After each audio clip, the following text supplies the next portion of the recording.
Jack Mercer was having one of those days, the kind that made you question all your life choices, especially the one where you decided to become an investigative journalist. He sat in a small cafe, its walls adorned with poorly framed photographs of what could only be described as abstract art.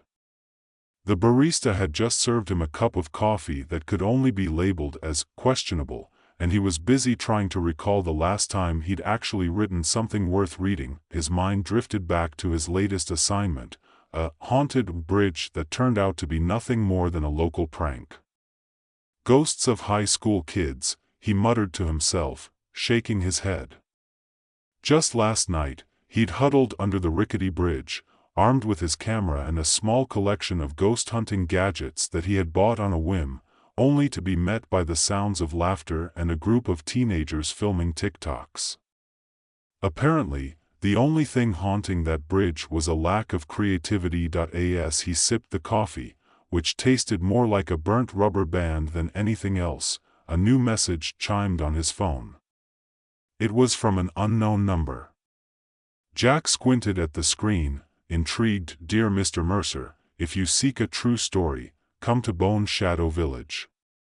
Our villagers are disappearing, but their shadows remain. Trust me, you won't want to miss this. Yours, a concerned resident." Jack raised an eyebrow, a smirk creeping onto his face. "Well, this sounds promising," he chuckled to himself. He could already envision the headline, "Shadows of a Village, where the living are less interesting than the dead." With that thought, he made his decision. If he was going to fail at journalism, he might as well do it spectacularly. The next day, he packed his things, camera, notepad, and a few snacks that he probably shouldn't have brought.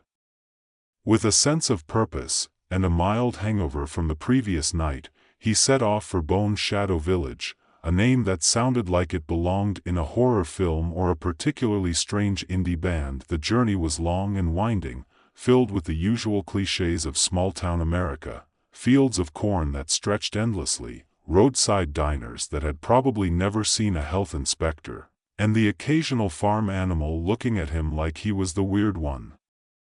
As Jack drove, he imagined all the strange characters he might meet in this village.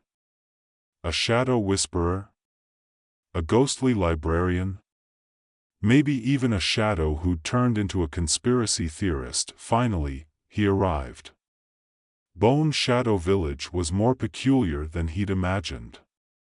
The houses were crooked, like they had all decided to lean into each other for support. There were no people in sight, only the rustling of leaves and the unsettling sound of silence. Jack parked his car and stepped out, the crunch of gravel underfoot echoing in the stillness. He strolled into the center of the village, where a decrepit sign read, "Welcome to Bone Shadow Village, home of the shadows." "Charming," he remarked, snapping a picture. As he wandered, he noticed faint shadows flitting about, shadows of people, not tied to any physical form. Okay.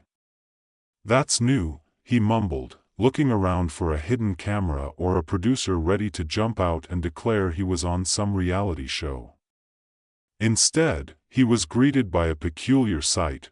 An old woman, her hair as wild as a bird's nest, sat on a porch, knitting something that looked like it could double as a large, colorful potholder. "Ah, you must be the new one," she exclaimed, her eyes sparkling with mischief. "You're just in time for the evening shadow dance." "Shadow dance? You mean, like, a literal dance with shadows?" Jack asked, half expecting her to laugh and tell him it was all a joke. "Of course. Come, dear. It's a tradition. But watch out for the shadows, they can be a bit frisky." She winked, and Jack couldn't help but laugh. This place was like a surreal dream, or a very bizarre episode of a television show he'd once watched. As dusk began to settle over the village, Jack's curiosity heightened. He grabbed his camera and decided to capture whatever this shadow dance was all about. What could possibly go wrong? He set up his equipment in the town square, and soon, the shadows began to gather. They moved in erratic patterns, some swirling and others hopping around as if they had just discovered the joys of interpretative dance. Is this the part where I'm supposed to be scared? Jack quipped aloud, but no one seemed to hear him, not that there was anyone around anyway. The shadows giggled, which was both unsettling and oddly comforting. Then it hit him. He hadn't just stumbled upon a village filled with odd characters, he had entered a realm of the bizarre where the line between reality and absurdity blurred. Just as he was about to snap a photo, a sudden gust of wind kicked up, sending his hat flying off his head. "Hey! Come back here," he yelled, chasing after the hat, which fluttered like a lost bird, landing directly in the midst of the dancing shadows. The moment he stepped into the swirling mass, the shadows froze, their laughter turning into a low murmur. "What's happening?" he shouted, half excited and half nervous. It felt like a scene out of a children's movie where the main character suddenly realizes they've stepped into another world. Then, as if orchestrated by some cosmic force, the shadows began to pull away from him. "Wait! I was just kidding. You're not going to." Jack felt a tugging at his feet. The shadows were trying to drag him into their midst. With a mix of panic and adrenaline, Jack yanked himself free, stumbling backward and landing hard on the ground. He scrambled to his feet, heart racing, just in time to see the shadows start to dance again, albeit a bit slower and with a hint of menace. "What in the world?" Jack gasped, trying to catch his breath. Is this some kind of twisted flash mob? The shadows, seemingly oblivious to his distress, continued their eerie performance, mocking his clumsiness. Jack couldn't help but burst out laughing. All right.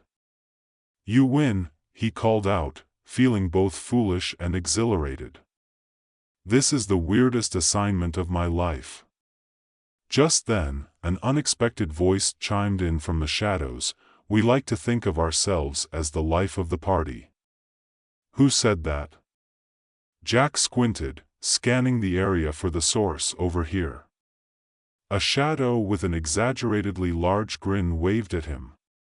"I'm Larry. And we're here to have a good time. You're new around here, aren't you?" Yeah, I guess you could say that," Jack replied, still half convinced he had lost his mind. "What exactly is going on? Why are you all, well, shadows?" "Oh, that's a fun story," Larry exclaimed, bouncing slightly as if he were full of energy. "We used to be the villagers, but, well, let's just say we're in the dark about a few things. Care to join us? We could use a good human perspective." As bizarre as it was, Jack found himself drawn to the idea. A story about shadows who used to be people? This was gold. Sure. But what do I need to do? Just be yourself. That's how the best stories are made. Larry grinned, his shadowy form flickering as he danced away. With renewed enthusiasm, Jack joined in, his earlier trepidation replaced with a sense of adventure. Little did he know that the night was just beginning, and the truths he would uncover in Bone Shadow Village would be stranger than anything he could have ever imagined. With renewed enthusiasm, Jack dove into the dance of shadows, his initial fears fading into a bizarre rhythm that felt oddly liberating. The shadows twirled and spun, echoing their laughter around him, a cacophony of mirth mixed with a hint of melancholy. Jack tried to mimic their moves, awkwardly attempting to blend in with this odd gathering of displaced souls. "Not bad for a newbie," Larry shouted over the laughter, and Jack felt a surge of pride, even if it was based on his decidedly mediocre dance skills. The evening air was thick with a surreal kind of energy, and Jack found himself captivated by the fluidity of the shadows. They moved with a grace that seemed almost magnetic, and he couldn't help but feel that he was witnessing something truly special. But as the shadows swayed and laughed, Jack noticed that they flickered like old film reels, sometimes becoming almost transparent. He caught glimpses of the village itself behind them, the dilapidated houses, the eerie stillness of the streets, but now there was a strange beauty in the decay, illuminated by the ghostly figures dancing under the light of the moon. "Why do you all dance like this?" Jack asked, trying to catch his breath while spinning in a less than graceful manner. "Is it some kind of tradition?" Larry paused, his shadow flickering with a slight hint of sadness. "We dance to remember. To remind ourselves of the joy we used to have as humans. But it's also a way to cope with what we've lost. When the moon is high, it's our chance to feel alive again." "What do you mean by what you've lost?" Jack asked, his curiosity piqued. Larry glanced at the other shadows, who suddenly grew silent, their cheerful demeanor shifting to something more somber. "We used to be part of the village, mothers, fathers, sons, daughters. But we're trapped now, stuck in our own shadows because of a curse." His voice grew softer, almost apologetic. "Every night, we come out to play, but at dawn, we're forced to retreat. We can't truly live. We can't even communicate with the villagers like we used to." A chill ran down Jack's spine. The laughter he'd heard only moments before took on a different tone, one filled with longing and regret. "And what do you want?" he asked carefully. "What can I do to help? Help us find a way to break the curse." Larry exclaimed, his enthusiasm returning. "But you need to speak with Old Man Grumble, the mayor. He knows the history. He's the key to this whole mess." "And where can I find him?" Jack asked, feeling the urgency of their plight settle in his chest. "Follow the path of the shadows when the moon rises high. They'll lead you to him," Larry instructed, his shadowy form bubbling with energy. "Just remember, the village is full of surprises." With that, the dance resumed, but Jack's thoughts raced. He had always chased after stories, but this felt different. He wasn't just an observer, he was a part of something significant, a mystery that needed unraveling. The shadows danced on, their laughter mixing with the cool night air, and Jack made his way toward the path, his heart pounding with anticipation. As he moved through the village, Jack could see the outlines of the houses more clearly now. He felt a strange pull towards the shadows, who flickered in and out of view as he walked. The village felt alive, even with its eerie ambience, and Jack could sense the memories woven into its very fabric. He passed by a faded sign that read, "Grumble's Place," the lights flickering within suggesting life behind the door. He approached and knocked, the sound echoing hollowly. A few moments passed before the door creaked open, revealing Old Man Grumble, a figure as crooked as the houses surrounding him. He wore a long, tattered coat and had wild gray hair that seemed to defy gravity. "Who goes there?" Grumble rasped, squinting at Jack with a mix of suspicion and curiosity. "I'm Jack Mercer, a journalist," he replied, summoning his most confident tone. "I'm here about the shadows and the curse of Bone Shadow Village."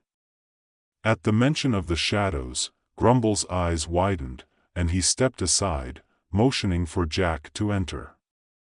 "Come in, come in. You've stumbled into a tale that is not for the faint of heart." Jack stepped into a small room cluttered with books and papers, the scent of old wood and something else, something musty, hanging in the air. "I've seen the shadows," Jack said, glancing around the room. "They told me you know the history of this place." Grumble's face darkened, shadows creeping into the corners of his eyes. "Yes, yes. It's a tale as old as the village itself. It began with the founding families, two clans who were as different as night and day. They fought over land, over resources, and in their folly, they unleashed a curse upon us. A curse that sealed our villagers in their shadows. Jack listened intently, the weight of Grumble's words settling heavily upon him. But why? Why didn't anyone try to break it? Pride, Grumble muttered. Fear of the past. They thought they could live with the shadows, but in reality, we've been prisoners of our own making. Now, the shadows seek to find replacements, to live again through us. Jack felt a chill as he contemplated the implications. So, the villagers, they don't know? Most do not. They live their lives, unaware that their souls are tied to those shadows. But there are whispers, and some have begun to suspect. It is a burden I carry, knowing that I cannot tell them the truth without unleashing more chaos. Jack's mind raced with possibilities. Is there a way to break the curse? Grumble hesitated, his eyes clouded with thought. There is a ritual, but it requires the participation of both the living and the shadows. It's dangerous, and the villagers would need to confront their fears. They must willingly accept their shadows back. That's where I come in, Jack said, determination flooding through him. If I can help bridge that gap, maybe we can free them all. But how do we convince the villagers? You must gather them, Grumble replied, his voice now steadying. Tonight, the shadows will be strongest. We need to draw them to the square and make them face what they've become. It's risky, but if we can gather enough courage, we may stand a chance. Jack nodded, adrenaline coursing through his veins. He knew what he had to do. All right. Let's do it. As they exited Grumble's home, Jack felt the weight of responsibility settle on his shoulders. He approached the center of the village, calling out to the shadows. Listen up. We need your help to break the curse. Meet me in the square. At first, the shadows hesitated, flickering uncertainly. But slowly, they began to gather, their forms twisting and turning in the moonlight. Jack's heart raced as he faced them, the shadows pooling around him like a living entity. We can break the curse, Jack shouted, trying to infuse his voice with conviction. But we need the villagers to join us. You must help us convince them. Larry stepped forward, his shadow brightening as he spoke. We're ready to face our past. We just need the living to understand. The shadows murmured in agreement, a chorus of hope and desperation. Jack turned to the direction of the village houses, where he could see silhouettes moving behind the windows. He took a deep breath and called out, "Villagers! We need you in the square. It's time to face the truth." One by one, the villagers emerged from their homes, eyes wide with curiosity and apprehension. The sight of the shadows mingling with Jack in the square sparked a mixture of fear and fascination among them. "What's going on?" one villager asked, her voice trembling as she clutched her child. "Why are the shadows here?" Jack stepped forward, determination etched on his face. "You need to listen. The shadows are a part of you, a part of this village. You are tied to them, and together, we can break the curse that has trapped them, and you." A murmur rippled through the crowd. "It's true," Larry shouted, stepping closer. "We once lived with you, loved you. But we've become lost. Help us remember." Jack watched as fear began to give way to understanding.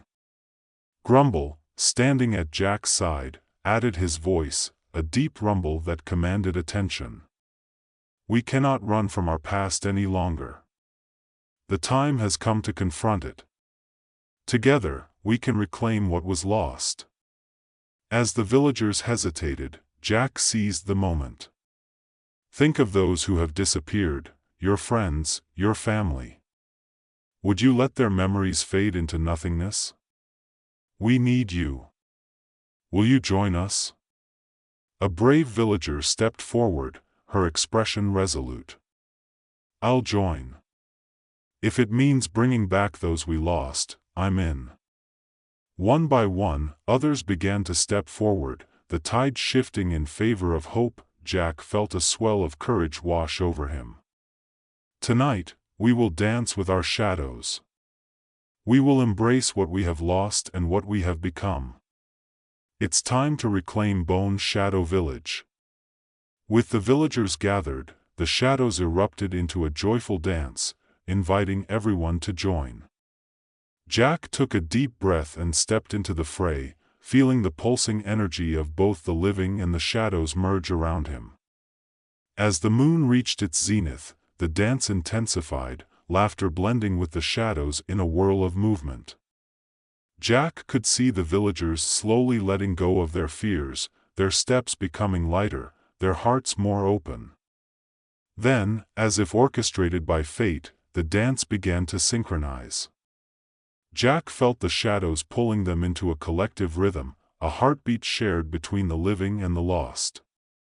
He was no longer just a spectator, he was part of a story that transcended time, a tapestry of lives intertwined. With every beat, every turn, the curse began to lift, revealing glimpses of the villagers' lost memories. Jack saw faces emerge from the shadows, friends and family long forgotten, their eyes filled with joy and sorrow. Embrace them. Jack shouted, encouraging the villagers. Remember who you are. This is your chance. As the dance reached its climax, a surge of energy coursed through the air. The shadows, once lost and forlorn, began to solidify, taking on familiar forms, parents, siblings, friends, all reuniting with the living. The village square filled with a radiant light, illuminating the joy of reunion and the bittersweet memories of loss. Jack could hardly contain his awe as he witnessed the transformation. The curse that had held them captive began to dissolve, and the shadows started to fade into the villagers, reclaiming their rightful places. With one final spin, the last remnants of the curse shattered like glass, and a hush fell over the square. Jack stood breathless, watching the silhouettes of villagers and shadows merge into one. The villagers embraced their long-lost loved ones, tears mingling with laughter. Old Man Grumble looked at Jack, pride shining in his eyes. You did it. You brought them back. Jack, still in shock, smiled. No, we did it. Together. As dawn began to break, painting the sky in shades of gold and pink, the village felt transformed. The curse had been broken, and the shadows were no longer trapped, they were free. The villagers, too, emerged from the experience renewed, their spirits unburdened. Jack looked around at the scene, a sense of fulfillment washing over him. This wasn't just another story, it was a testament to resilience, love, and the strength of community. He had come seeking a tale, but he had found something much deeper. Maybe I'll stick around for a while, Jack thought, feeling the warmth of connection that had blossomed in Bone Shadow Village. As he watched the villagers share their stories, laughter mingling with the morning light, he knew he had become a part of something beautiful, a place where shadows were no longer feared but cherished. And so, Jack Mercer, the investigative journalist who had come seeking a story, found himself entwined in the very heart of a village, where shadows danced in the light, and every soul had a place to belong. He picked up his camera, capturing the vibrant new life of Bone Shadow Village, ready to share the story of hope and reconciliation with the world. As the sun rose higher, casting a warm glow over the village, Jack smiled. He had come for shadows, but he had found light. And that, he thought, was a story worth telling.